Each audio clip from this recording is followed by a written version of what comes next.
우리 기도하고 같이 하나님 찬양합시다. 하나님 아버지, 오늘도 우리가 주님을 찬양하며 하나님 앞에 나아갑니다.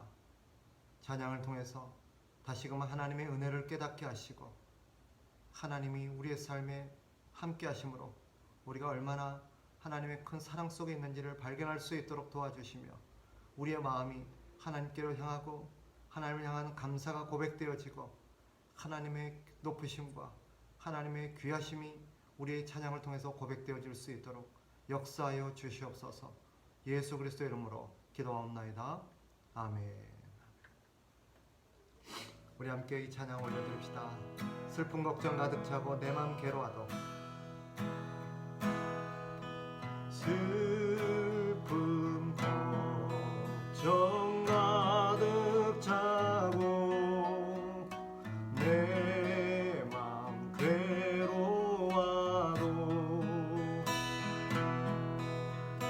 갈보리 십자가 위에서 죄짐이 풀렸네. 놀라운 사랑의 갈보리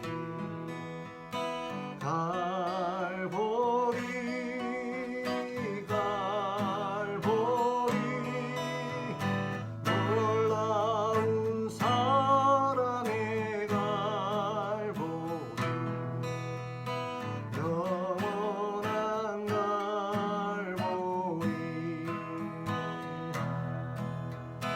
너의 근심 모든 염려 주께 맡기어라. 갈보리 십자가 위에서 죄짐이 풀렸네. 놀라운 사랑의 갈보리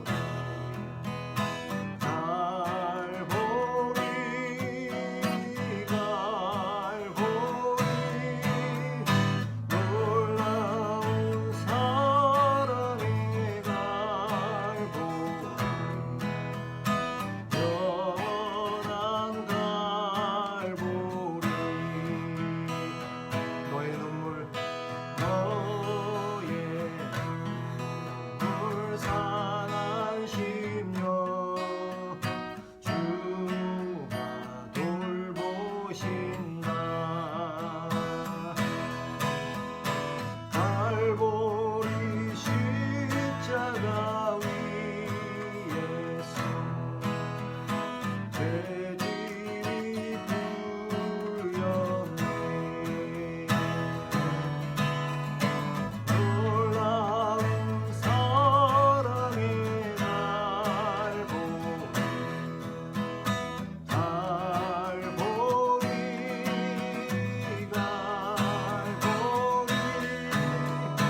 놀라운 사랑의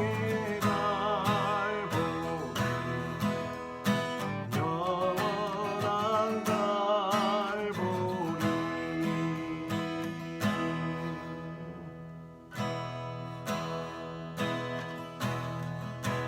이 세상을 살아가는 동안에 이 세상을 살아가는 동안에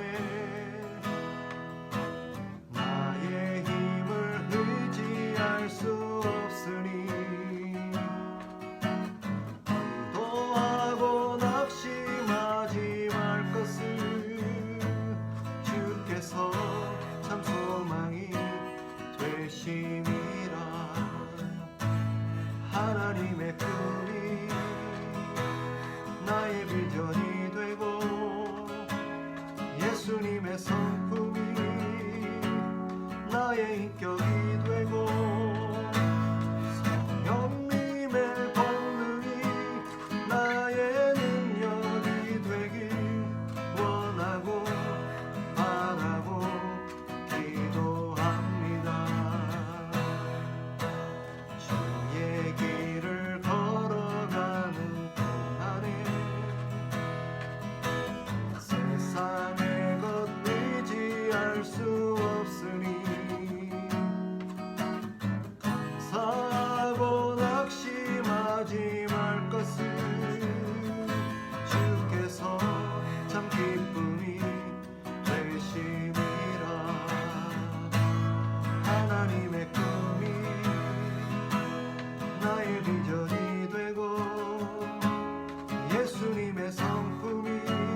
우리 찬양 하나님 앞에 올려드립시다. 주님 말씀하시면 내가 나아가리다.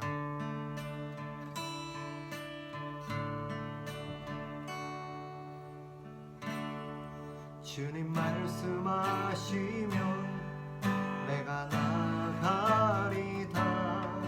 주님 뜻이 아니면 내가 멈춰서리다. 나의 가고서는 거 주님 뜻에 있으니 오 주님 나를 이끄소서. 주님 말씀하시면 내가 나아가리다. 주님 뜻이 아니면 내가 멈춰서리다.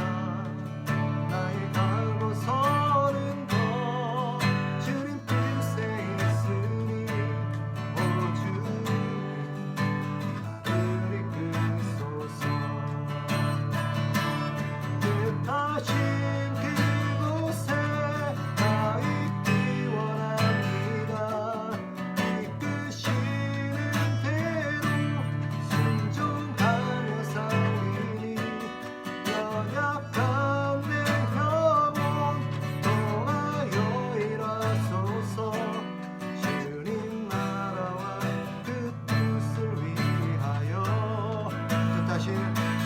뜻하신 그곳에 나 있기 원합니다.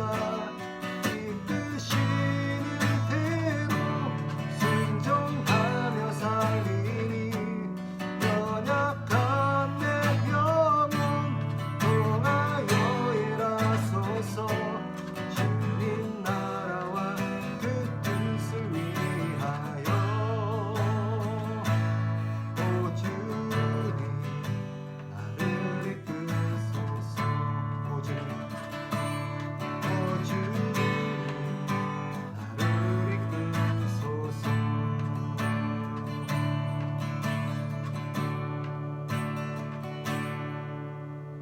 아멘. 우리 한번 기도하고 같이 말씀을 보도록 하겠습니다. 하나님 아버지 감사합니다. 오늘도 우리가 주의 말씀을 통하여서 은혜 받기를 원합니다. 하나님의 말씀을 들을 때에 깨닫는 지혜를 허락하여 주시고 말씀을 통하여서 우리가 하나님을 더 바르게 알며 하나님의 뜻을 깨달아 하나님의 말씀대로 살아가는 우리가 될 수 있도록 은혜를 더하여 주시옵소서. 말씀을 깨달을 수 있도록 하나님께서 지혜도 주시고 이 말씀을 통해서 우리의 생각과 마음과 우리의 삶을 바르게 성찰할 수 있도록 지도하여 주시옵소서. 예수 그리스도 이름으로 기도하옵나이다. 아멘. 오늘 함께 나눌 말씀은 욥기 27장 말씀입니다.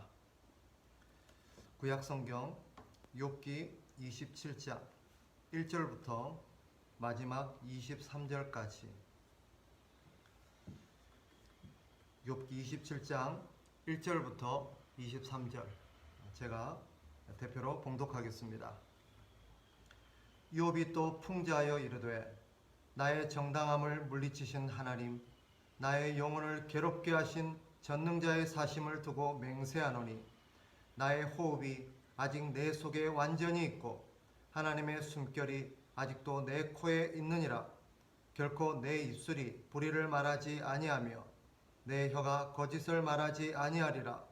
나는 결코 너희를 옳다 하지 아니하겠고 내가 죽기 전에는 나의 온전함을 버리지 아니할 것이라. 내가 내 공의를 굳게 잡고 놓지 아니하리니 내 마음이 나의 생애를 비웃지 아니하리라. 나의 원수는 악인같이 되고 일어나 나를 치는 자는 불의한 자같이 되기를 원하노라.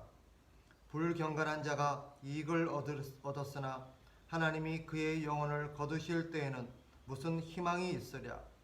환난이 그에게 닥칠 때에 하나님이 어찌 그의 부르짖음을 들으시랴. 그가 어찌 전능자를 기뻐하겠느냐. 항상 하나님께 부르짖겠느냐. 하나님의 솜씨를 내가 너에게 가르칠 것이요 전능자에게 있는 것을 내가 숨기지 아니하리라. 너희가 다 이것을 보았거늘 어찌하여 그토록 무익한 사람이 되었는고. 악인이 하나님께 얻을 분깃 포악한 자가 전능자에게서 받을 산업은 이것이라.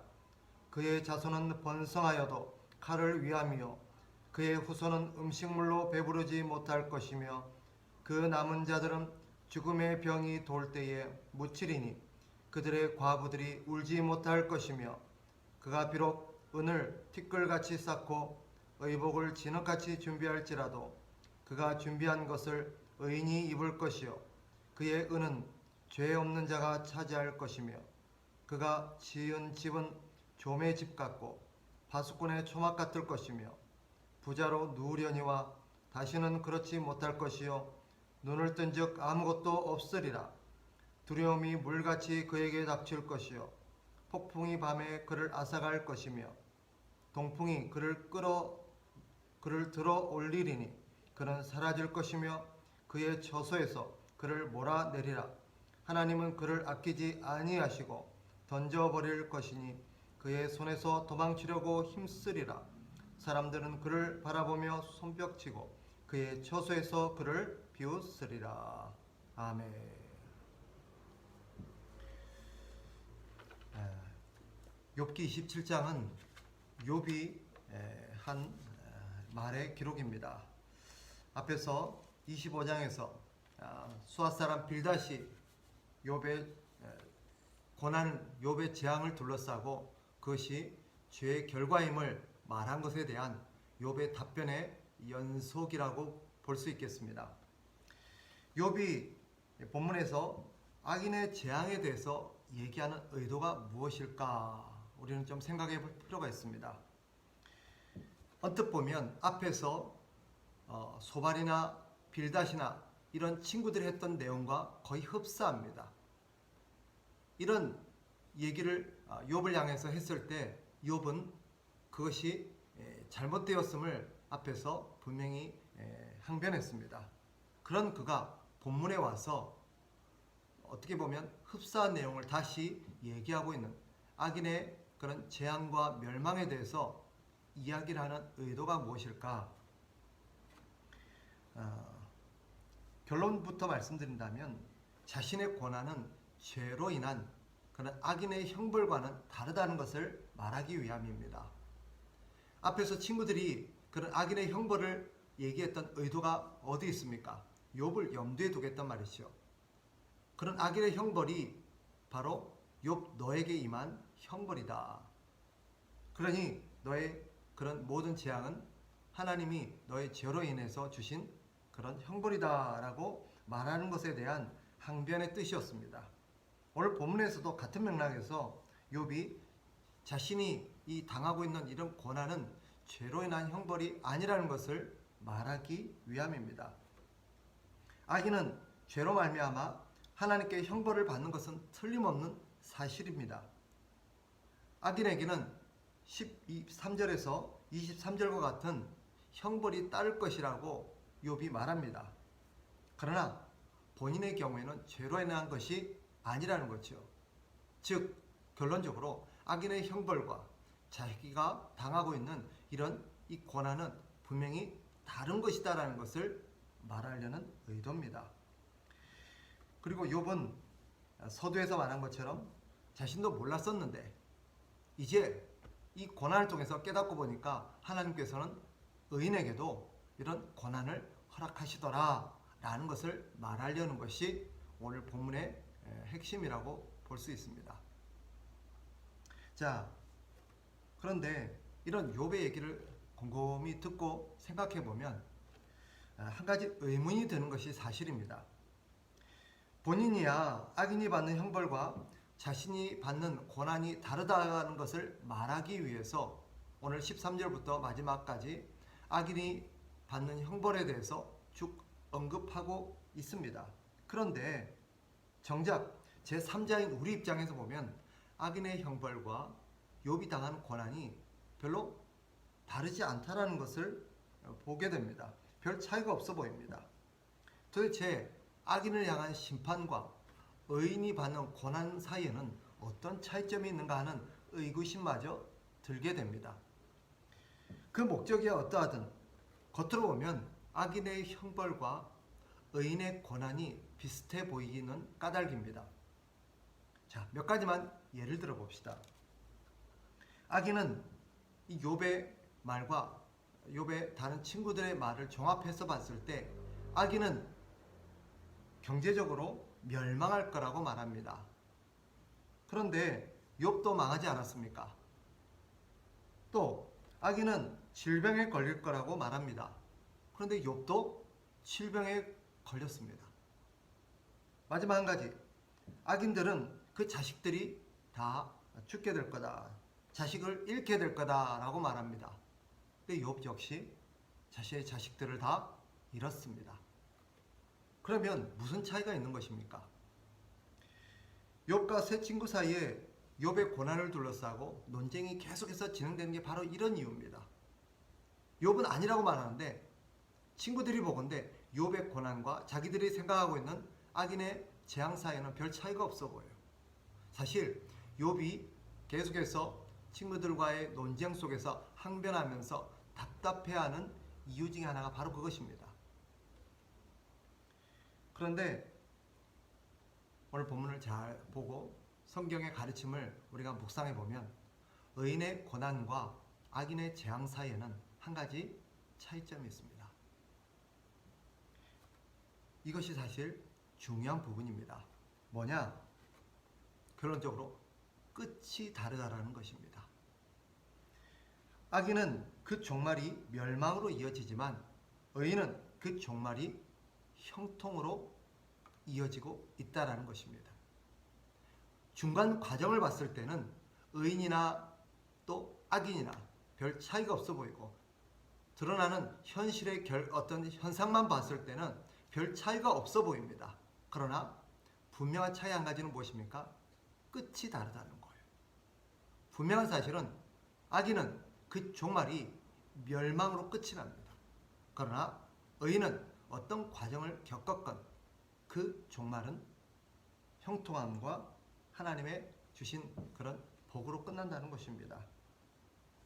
사실 욥기가 보여주는 중요한 메시지 중에 하나가 그것입니다. 의인의 고난과 악인의 형벌이 어떻게 다른가를 욥을 통해서 보여주시는 것입니다. 악인이라고 해서 처음부터 망하고 병에 걸리고 자식을 다 잃는 것은 아닙니다.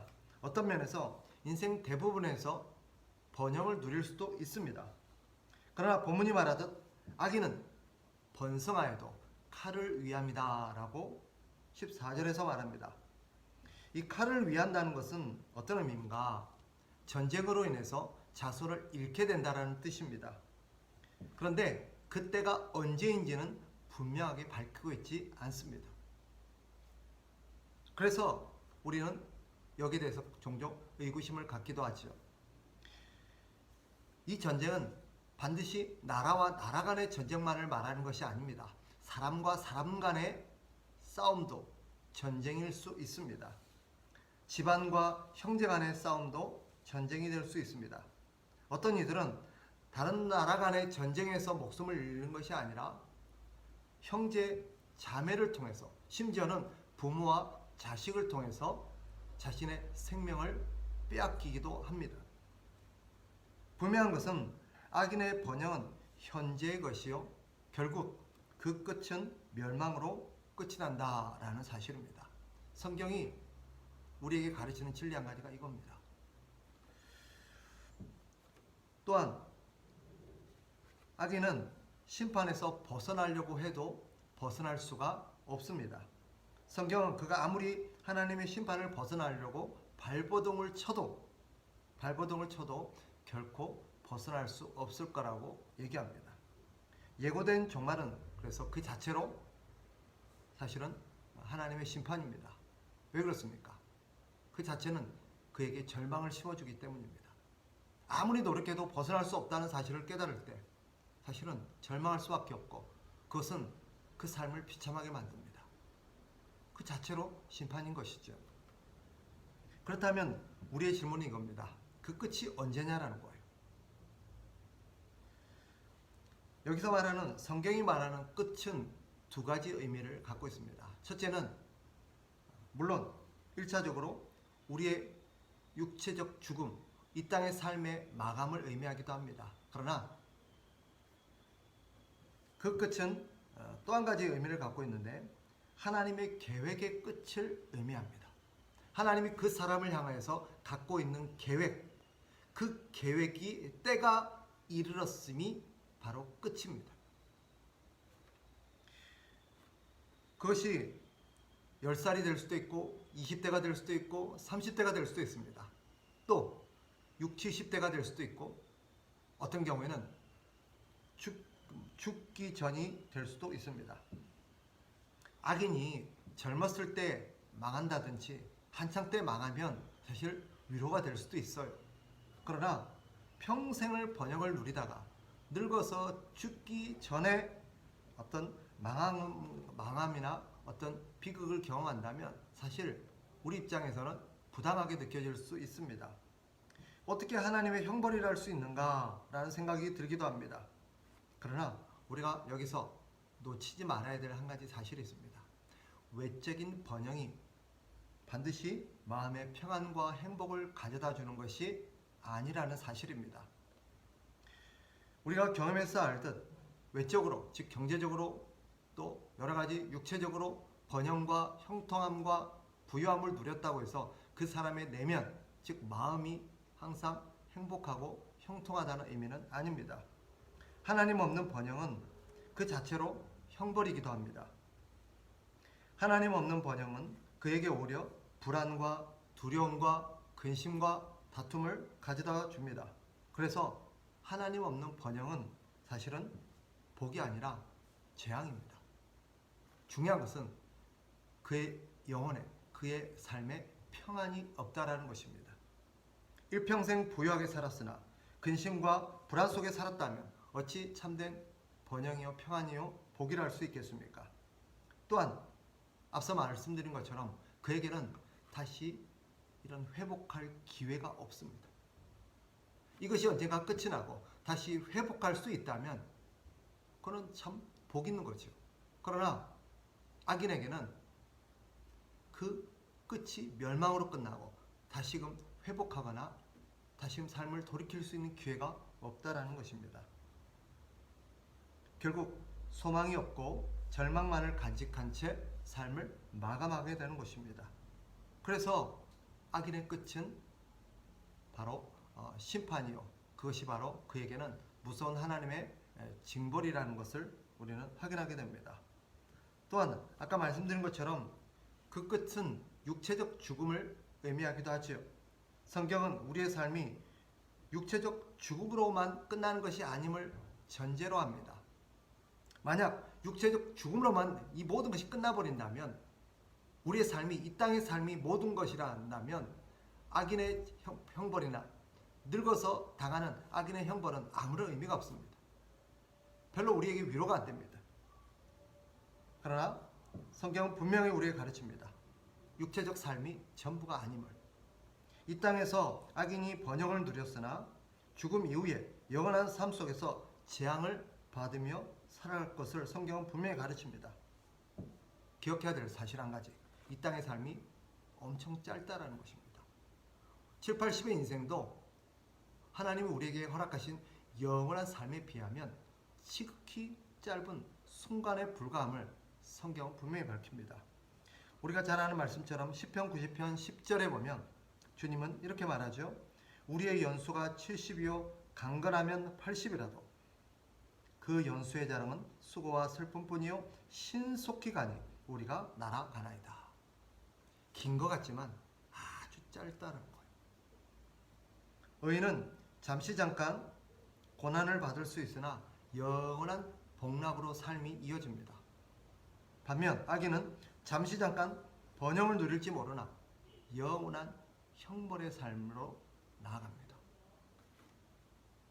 그러니 오늘 이 말씀을 우리가 생각할 때에 신자들은 어떤 시각, 어떤 믿음으로 이 땅을 살아야 되겠습니까?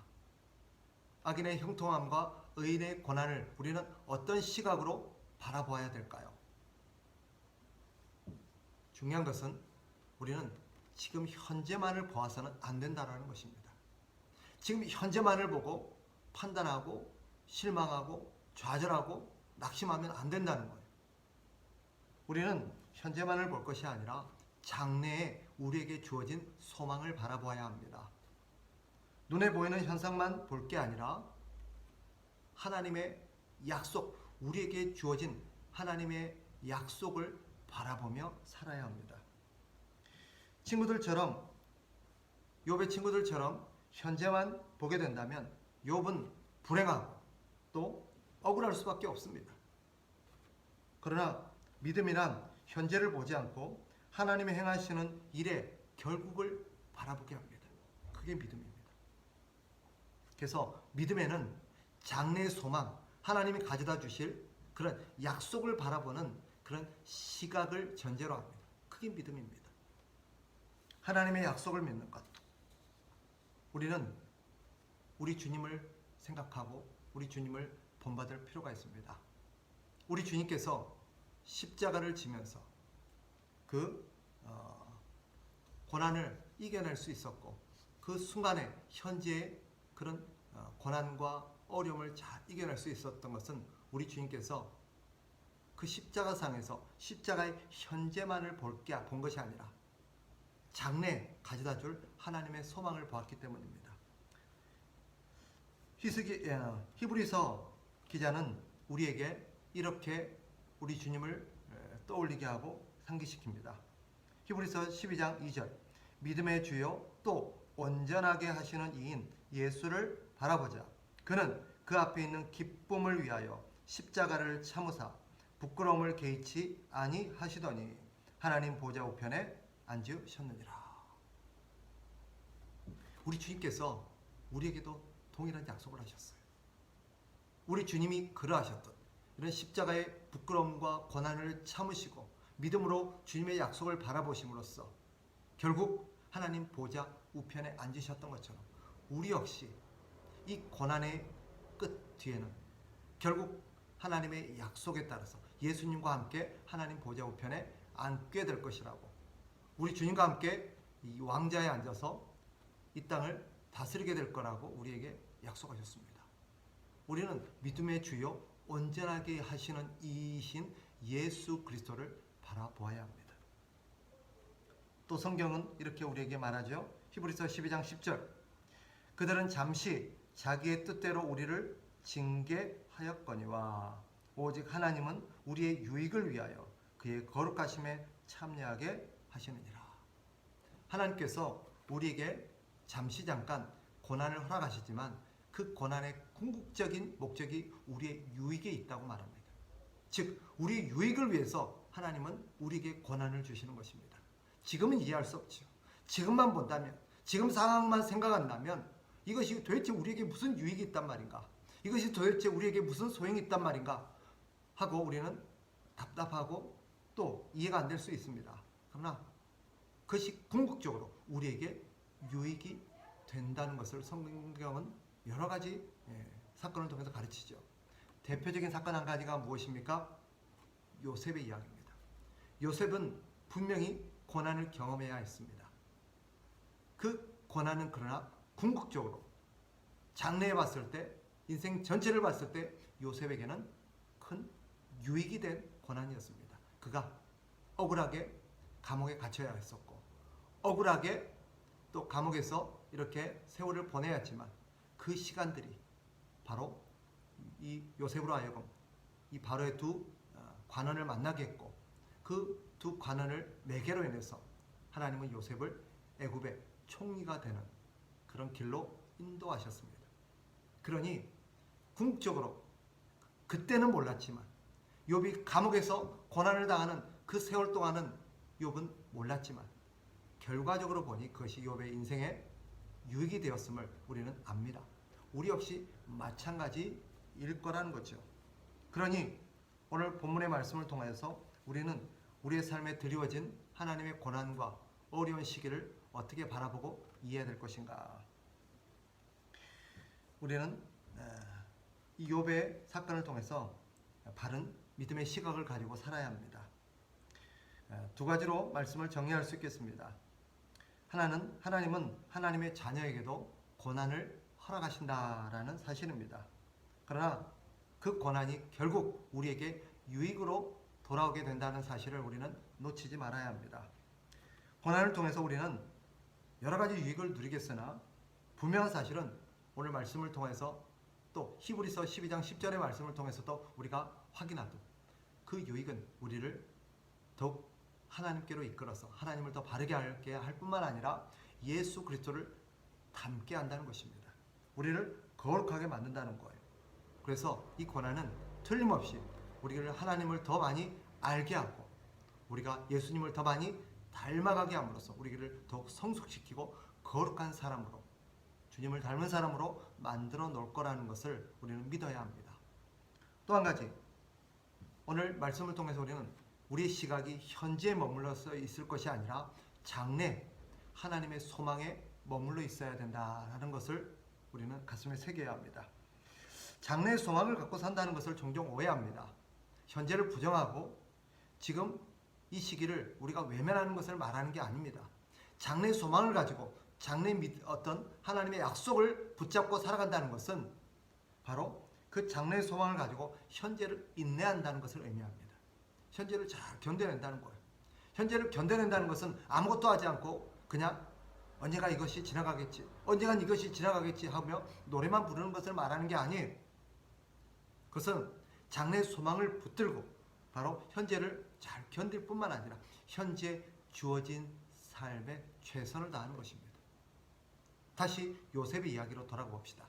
요셉은 감옥에서 나는 이런 어떤 비극, 이런 어떤 고난을 겪어야 될 사람이 아니라면서 억울해하면서 자기 삶에 이렇게 침식되어져서 아무것도 하지 않고 그냥 허송세월 보낸 게 아니었습니다.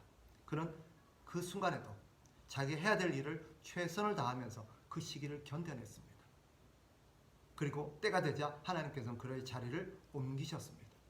우리 역시 마찬가지. 우리는 장래의 소망을 가지고 산다는 것은 그 장래에 하나님이 가져다 주실 그런 유익들을 바라보면서 현재를 잘 인내한다는 것이요. 나아가서 주어진 삶에 최선을 다하는 것입니다. 그러면 때가 되면 하나님께서는 우리를 유익한 자리로 또 성숙한 자리로 하나님이 가져다 주실 그런 번영의 자리로 나아가게 될 것입니다. 욥의 종말이 그걸 보여주잖아요. 우리 역시 욥과 같이 될 것을 믿습니다. 그러니 지금 고난과 어려움에 우리가 침몰되지 말고 우리 시선이 현재에 머물러 있을 것이 아니라 장래 소망을 바라보며 살아가는 저와 여러분이 되시기를 주의 이름으로 축복합니다. 기도하겠습니다. 하나님 아버지, 그렇습니다. 우리의 시각이 너무나도 불신앙적이고 근시안적이라서 현재만 머물러서 불평하고 원망하며 절망할 때가 많이 있습니다. 하나님의 약속을 붙잡고 장래의 소망을 가지고 살아야 할 터인데 우리는 그렇지 못할 때가 많습니다. 다시 한번 하나님이 말씀을 통하여서 우리가 믿음을 갖게 하여 주시고 주님이 주시는 우리의 귀한 약속들을 붙들고 장래의 소망을 가지고 살아가는 우리가 될 수 있도록 도와주시옵소서. 특별히 우리 지체들 가운데 고난 가운데 있는 성도들이 있습니까? 그들에게 하나님께서 말씀을 통해서 위로하여 주시고 용기를 주셔서 이 어려운 시기를 잘 이겨내게 하시고 하나님 장래의 소망을 가지고 이 고난과 현재의 삶을 승리하는 우리 모든 성도들 되도록, 특별히 고난 가운데 있는 성도가 되도록 주여 도와주시옵소서. 예수 그리스도 이름으로 기도합나이다. 아멘. 주기도문으로 예배 마치겠습니다.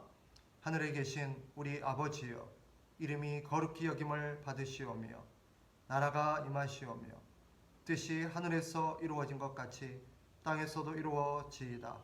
오늘 우리에게 일용할 양식을 주시옵고 우리가 우리에게 죄 지은 자를 사하여 준 것 같이 우리 죄를 사하여 주시옵고 우리를 시험에 들게 하지 마시옵고 다만 악에서 구하시옵소서. 나라와 권세와 영광이 아버지께 영원히 있사옵나이다. 아멘.